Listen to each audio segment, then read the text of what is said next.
परम सत्कार्यो गुरु प्यारी सात संगत जी, राधा स्वामी जी। सात संगत जी, हर इंसान के जीवन में दुख ज़रूर आते हैं, लेकिन कई बार दुख इतना बड़ा होता है कि सहन नहीं हो पाता। ऐसी सिचुएशन में बाबा जी की इस साखी को ज़रूर सुन लेना जी। इस साखी को सुनकर आप भी रो पड़ेंगे। ये साखी एक ऐसे परिवार की है जी जो सत्संगी नहीं थे। इस परिवार में दो सगे भाई और उनकी पत्नियां और बच्चे रहते थे। दोनों भाइयों का साझा व्यापार था और बाकी सब ज़मीन जायदाद भी साझा थी। एक बार बड़े भाई की पत्नी का भाई उसके मायके से इनके घर आया और आके कहने लगा कि जीजा जी, बहुत समय हो गया है, मेरी बहन मायके नहीं आई और मैं भी अपने भांजे और भांजी के लिए उदास हो रहा था और अब इनके स्कूल की छुट्टियां भी हो गई हैं। अगर आपकी अनुमति हो तो मैं अपनी बहन और बच्चों को कुछ दिन के लिए साथ ले जाऊं। तो जीजा जी कहने लगे, बिल्कुल ले जाओ, मेरी पत्नी तो ये बाद में है, पहले तो आपकी बहन है, इसीलिए आपका इन पर पूरा मुझसे ज़्यादा हक है, आप इनको बिल्कुल ले जाओ। तो जो पत्नी का भाई था वो खुश हो गया और अपनी बहन और बच्चों को लेकर अपनी कार से अपने घर की ओर निकल पड़ा। लेकिन सात संगत जी, होनी को कुछ और ही मंजूर था। रास्ते में कार एक ट्रक से टकरा गया और उस हादसे में कार में बैठे सभी लोगों की मृत्यु हो गई। और जब इस बात की खबर जीजा जी को हुई कि एक्सीडेंट में पत्नी, दोनों बच्चे और उनकी पत्नी का भाई सब मर गए हैं, तो वो ये सदमा बर्दाश्त नहीं कर पाया और वो एकदम पत्थर जैसे हो गए। उसकी आंख से एक भी आंसू नहीं निकला और वो डिप्रेशन में चले गए। डॉक्टर को बुलाया गया, लेकिन वो एकदम पत्थर की तरह चुप हो गया और ना किसी से कोई बात करता, ना उसकी आंख से एक भी आंसू निकलता था। सबने कोशिश की उसको रुलाने की, लेकिन ये सदमा उसके मन पर ऐसा प्रभाव छोड़ गया कि वो इस डिप्रेशन से उभर ही नहीं पाया। ऐसे ही कई दिन बीत गए, ना तो ये दुकान पर जाता और ना घर में किसी से बात करता। इसका जो छोटा भाई था उसने कुछ दिन तक कोशिश की और इसका इलाज करवाया, लेकिन कोई फ़ायदा नहीं हुआ। फिर एक दिन छोटे भाई की पत्नी कहने लगी कि क्यों बेकार में पैसे बर्बाद कर रहे हो, और अब तो वैसे भी ये पागल हो चुका है, ना इसके आगे अब कोई बचा है, तो इसके हिस्से की सारी जायदाद भी अब हमें ही मिलेगी, इसीलिए इस पर अब और पैसे बर्बाद मत करो, इसको इसके हाल पर छोड़ दो। जो छोटा भाई था वो अपनी पत्नी की बातों में आ गया और कुछ महीने के बाद छोटे भाई ने अपनी पत्नी के बहकावे में आकर अपने बड़े भाई को घर से निकाल दिया। अब जो बड़ा भाई था वो इधर उधर भटकता रहता और कोई कुछ खाने को दे देता तो खा लेता और कहीं पे सो जाता। उसको किसी चीज़ की सुध बुध ही नहीं थी, क्योंकि बीवी और बच्चे के चले जाने के गम ने उसके मन में घर बना लिया था। पूरा दिन भटकता और लोगों से मांगकर खाना अब इसका काम हो गया था।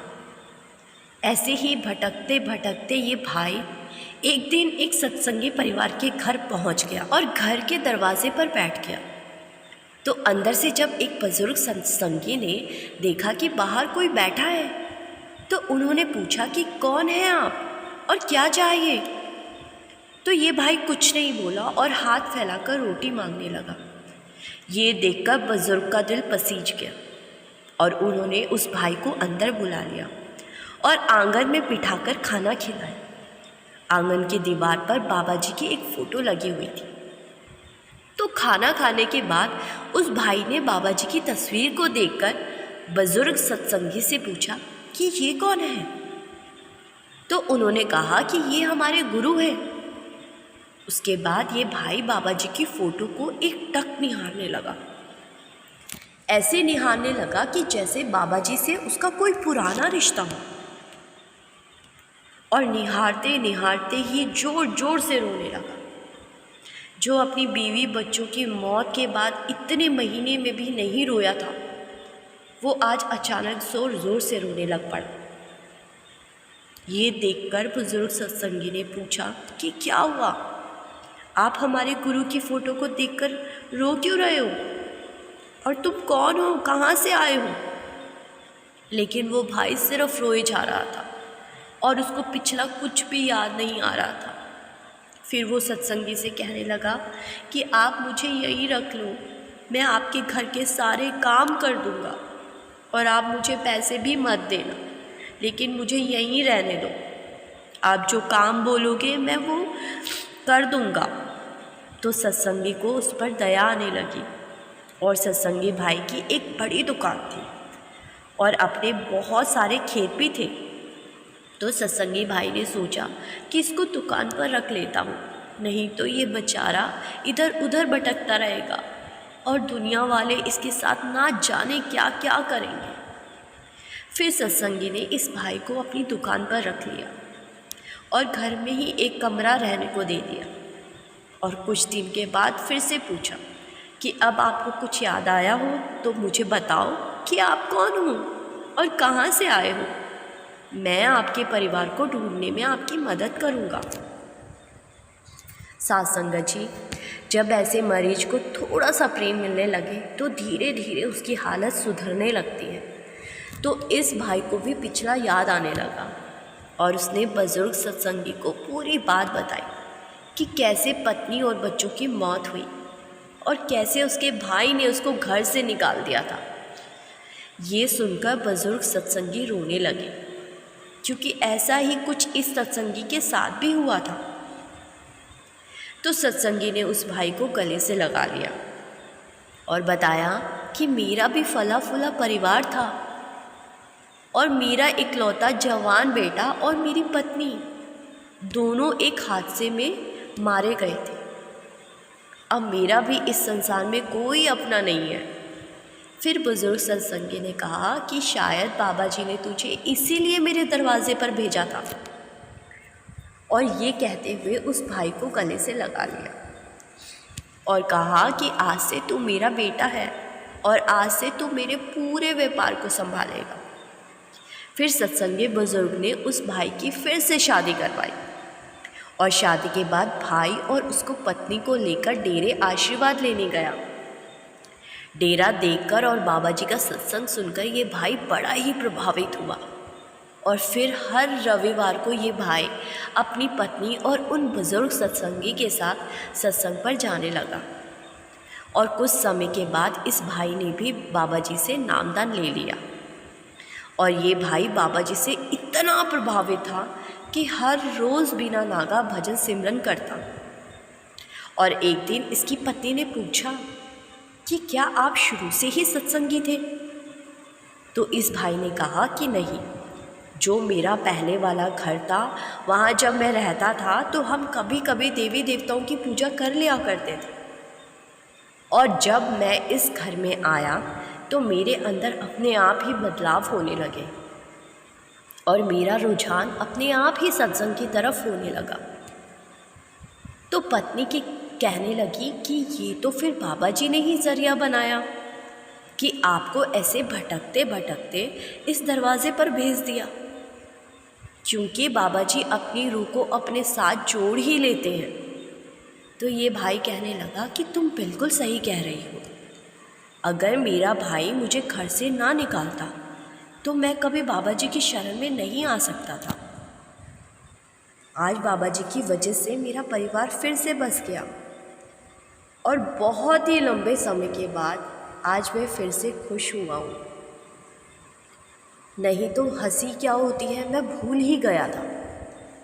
ये कहते हुए ये भाई बाबा जी का शुक्र करने लगता है और दिन इस भाई के मन में आता है कि मैं जाकर अपने भाई को तो देखूं कि वो कैसा है।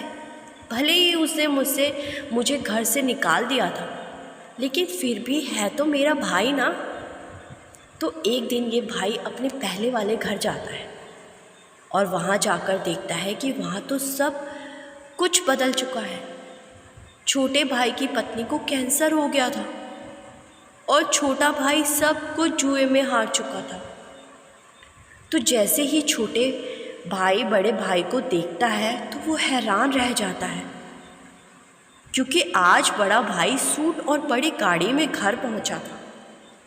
बड़े भाई को देखकर छोटा भाई नज़रें झुका लेता है और शर्मिंदा हो जाता है।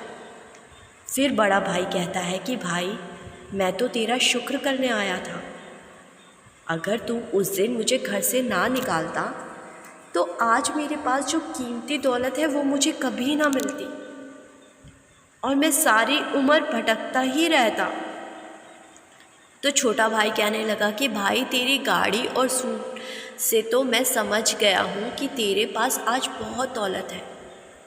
तो बड़ा भाई कहने लगा कि मैं इस दौलत की बात नहीं कर रहा। आज मेरे पास गुरु के नाम की दौलत है और आज मैं खुद को खुश नसीब समझता हूँ कि जब मैं भटक रहा था तो मालिक ने मुझे ऐसे घर में भेज दिया जहाँ रहकर मुझे असल ज्ञान की समझ आई। फिर ये भाई छोटे भाई से पूछने लगा कि तुम्हारी ये हालत कैसे हुई?